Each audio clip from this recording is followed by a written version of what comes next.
सुखदेव मुनि ने देखा कि मेरे पिता इतना मेरा बखान करने के बाद भी पता नहीं कुछ कहने आए हैं ये। जब महर्षि वेदव्यास ने कहा कि तू ईश्वर ही है, पर चूंकि मेरा पुत्र है और मेरा अधिकार बनता है कि मैं तुझे उपदेशित करूं, ये मेरा अधिकार है और मेरा अधिकार ये कहता है तुझे उपदेशित करूं, तुझे कुछ नहीं चाहिए, तू सर्वथा ज्ञान संपन्न है।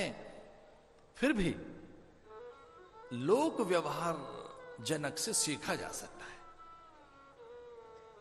लोक व्यवहार यद्यपि शुद्धम लोक विरुद्धम ना करणीयम।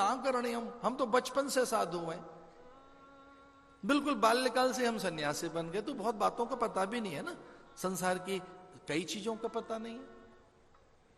अब तू बाल्यकाल से सन्यासी, जन्म से ही साधु हुए, तो कुछ व्यवहार कैसा होना चाहिए।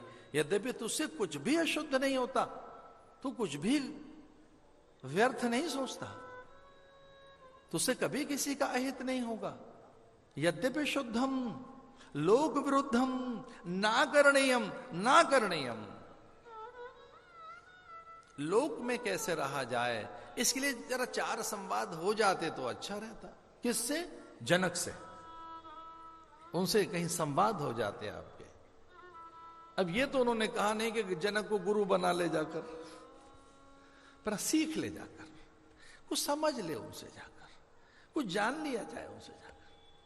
क्योंकि बड़े लोगों को कैसे टोके कि आप इतने महान हैं, जाओ जरा दूसरे साधु से कुछ सीख के आओ, ये तो कह ही नहीं सकते आप। ये तो अधिकार पिता का है, क्या पिता का अधिकार।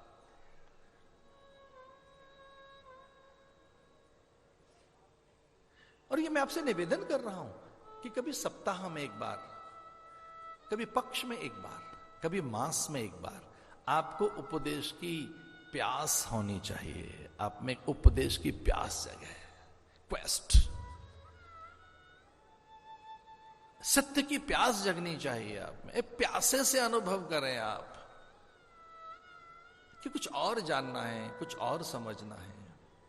अपने पिता की आज्ञा मानकर सुखदेव मुनि जनक के यहां पहुंचे।